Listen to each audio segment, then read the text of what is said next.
Try training your pet in preparation for traveling abroad. Get your pet used to traveling. Harry and I went hiking a lot, and so he was very comfortable inside a backpack already. He knew he was going somewhere if the backpack was taken out. That's something, a start, like a couple of months out, you're going, you're leaving, starting to get your pet ready and comfortable with the fact that they're going to be moving and you're going to be moving them, and that the end result, it might be a little bumpy, but the end result is they're going somewhere, and that destination is a fun place. But getting them comfortable with being inside a bag, that closed space, um, was essential for me. So he'd be in my backpack, and I'd get on my bicycle and ride out to the site where we were going to hike. And also, he got in the bag, obviously, if he got on the bus, because all of that is possible, was possible at least, in Korea at the time. So this is a picture of Harry inside his backpack. This is a picture of Harry hiking in the mountains in Korea. Finding a crate. So he was comfortable in his bag, he was comfortable traveling, we were doing that, but then we needed a crate. So there's a crate calculator that I used, and I'll post the links for that. Basically, the idea is that you need a crate that your pet can enter. There's enough space between his body or the top of his head and his ears and the roof of the crate. Looking at this crate, you can see that the cat is not able to stand up in the crate, so that was not a good crate.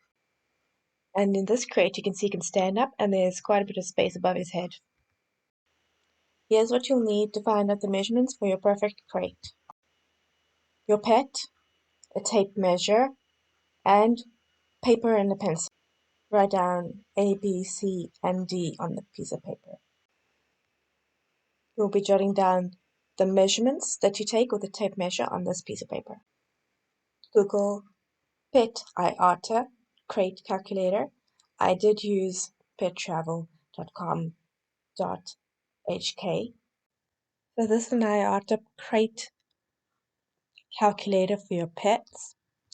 I just like to show you how to use this kind of calculator. So you can see it says A, B, C, and D, and these are going to correspond to the various calculations that you need to do. So get out your tape measure and measure your pet from the tip of your nose to the base of the tail.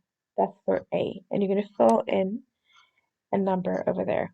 Okay, so I've got a number, I just put in 20 here. And B, from it's the height from the ground to his elbow. Okay, so take that calculation and put it in there for B. For C, it's this one over here. So they say that it's the width across the shoulder, the widest point. You put that in there. And then the height from the top of the head to the tip of the ear is D. So from the tip of the ears here all the way down. So yeah, use your tape measure, put that information in, click submit, and then click next. It's going to give you this. Okay, so it's going to say the minimum internal length, and this I do have it in centimeters here, for the container and internal information. They're going to give you a table as well, and in this table, what you're looking for, especially if you're looking at centimeters, if you use the website, just type in inches if you're looking for crate size in inches. I was looking at centimeters when I was purchasing, because I was purchasing in Korea, which is a country that uses the metric system. And so here it says minimum internal length. So over here, I'm going to look at the interior size, not in inches, but in centimeters. And here it says this is length, and then the next one will be width, and then it'll be height. So I'm looking at this in length here. I'm looking for something that's at least 24 centimeters, okay, in length. Okay, so the minimum here is 44. Okay, so I'm looking at probably this one for now. I'm gonna next the width, so that should be 20. That's fine. But then look at my height, it's 37. So this one, in terms of height, is too small. So I'm gonna have to get the next biggest crate. Okay, and so bigger is fine. Obviously, like not majorly big, but bigger is fine. So I would get this one for him.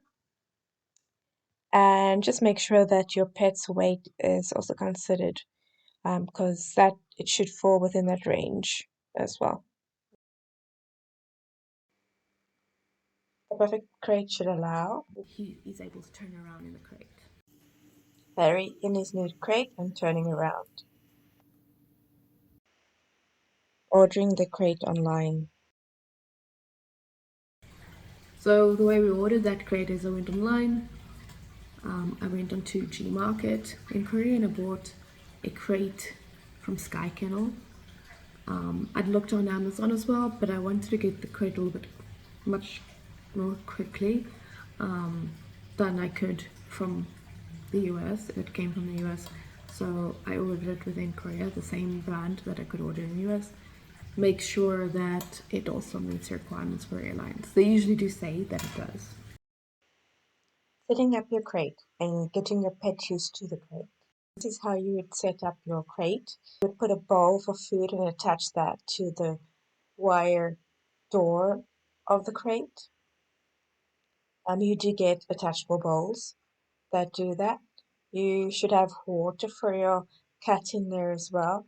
It doesn't have to be in a bowl like that. It must have this attachment. You can order this online. You can look for it for dogs and cats, and basically it can attach to the crate door.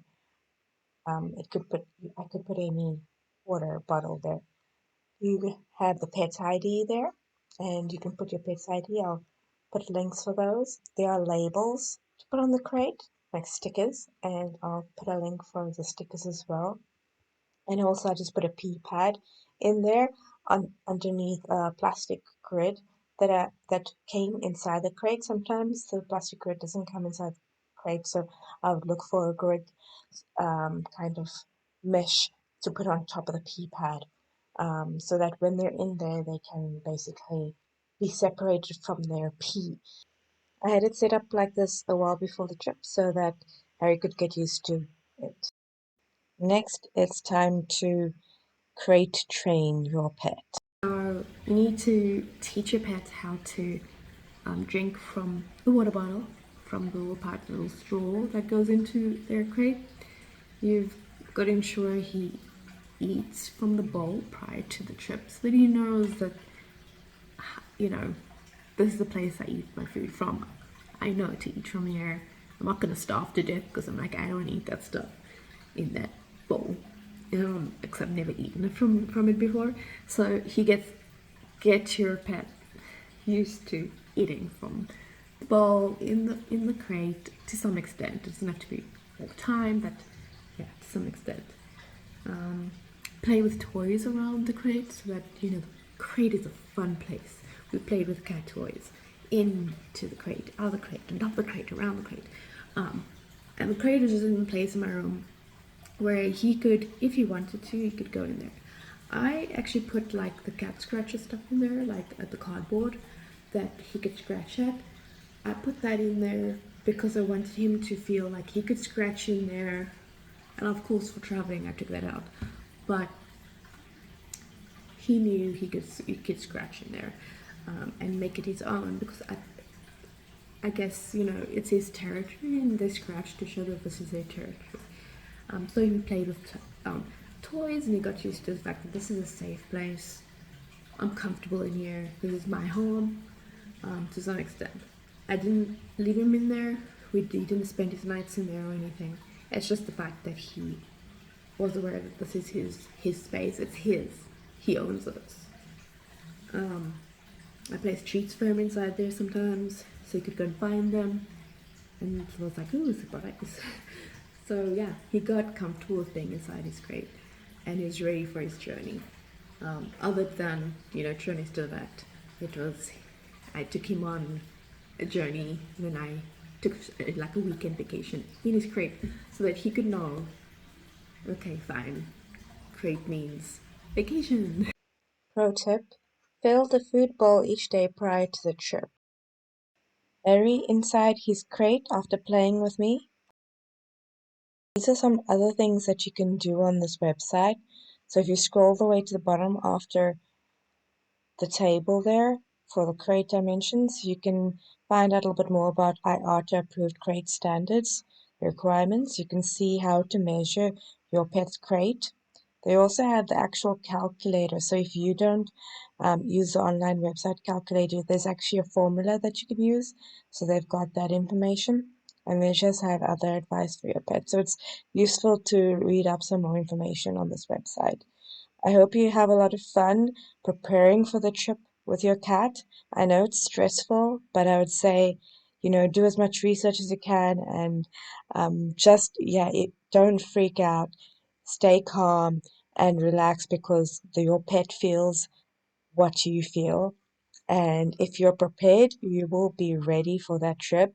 And if anything comes up, you will be able to handle it. If you have any questions, please comment on the video and thank you for watching. If you like this video, please subscribe.